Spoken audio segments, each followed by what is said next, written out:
ce peintre m'a suivi, mais comme un petit jardin secret pendant une vingtaine d'années, jusqu'au jour où j'étais à Rome et j'ai revu les tableaux d'Artemisia et je me suis dit, mais mon Dieu, c'est un gigantesque peintre et il faut en savoir plus.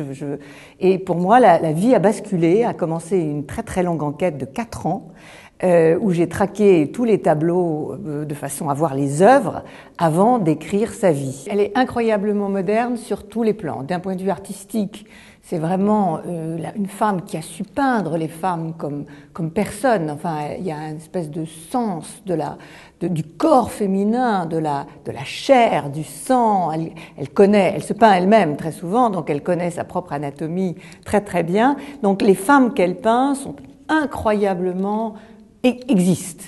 Et puis, c'est aussi une femme qui avance, qui grandit, qui, de ville en ville où elle va travailler, s'inspire de la peinture de Florence quand elle est à Florence, de la peinture de Rome.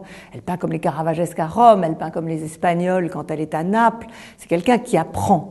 Et puis, enfin, du point de vue de sa vie, elle a quand même réussi quelque chose que nul avant elle, ni après elle, pendant 2 siècles, aucune femme n'a pu réussir, c'est-à-dire à gagner sa liberté à la force de son talent, de son pinceau, si l'on peut dire.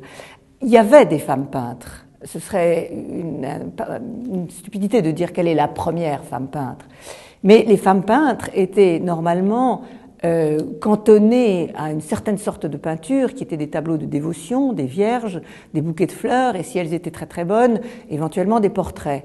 Mais ces femmes peintres ne pouvaient pas peindre sans la garantie d'un homme, c'est-à-dire que comme elles appartiennent vraiment au sens propre du terme à leur père quand elles sont jeunes filles, à leur mari quand elles sont épouses ou à leur fils ou à leur frère quand elles sont veuves, elles peuvent pas acheter les pigments qui vont leur permettre de peindre, les toiles, elles peuvent pas signer un contrat, elles peuvent pas voyager puisqu'elles n'ont pas de passeport. Le passeport doit être dans les mains d'un homme et en plus, si c'est leur mari, d'un homme qui fait le même métier qu'elles, car la loi exigeait que pour être payée, une femme non seulement devait être payée, c'est son mari qui était payé, mais son mari était payé parce qu'il était lui-même peintre.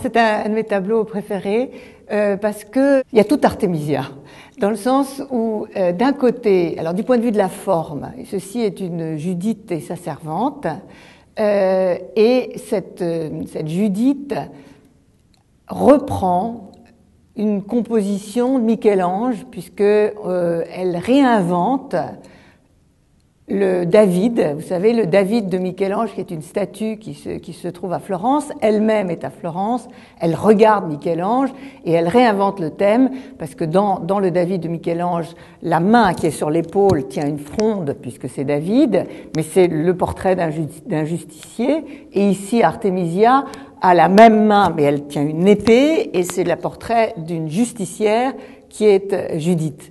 Ensuite, elle réinvente le thème d'une autre façon, puisque dans la Bible, l'histoire de Judith, c'est l'histoire d'une femme qui défend sa ville de l'assaillant qui est Holoferne, qui veut la servir et qui veut conquérir sa ville. Elle sort seule de sa ville avec l'idée de séduire cet Holoferne qui passe pour une brute et de le tuer.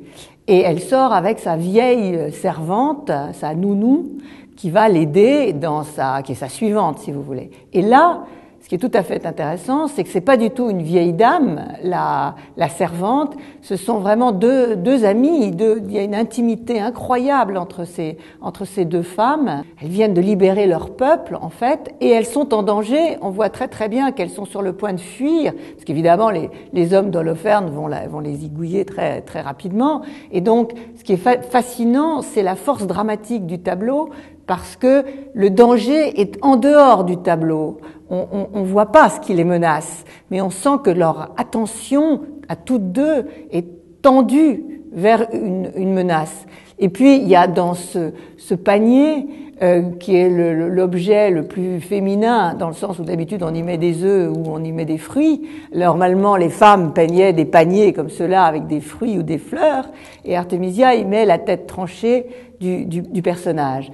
Et puis, il y a la beauté plastique absolument inouïe de ce tableau. Elle est donc à Florence et elle peint avec un chatoiement. Les blancs sont tous plus extraordinaires les uns que les autres. Il n'y en a pas deux pareils. Le drapé de la servante qui tombe sur l'autre blanc de la manche, qui lui-même tombe sur le décolleté de Judith. Tout cela est d'une maîtrise absolument sans égal. Le profil de Judith, on dit, et c'est très probable, que c'est un autoportrait d'Artemisia parce qu'il ressemble à d'autres autoportraits d'Artemisia. Et donc dans ce tableau, vous avez pour moi un extraordinaire condensé de son génie.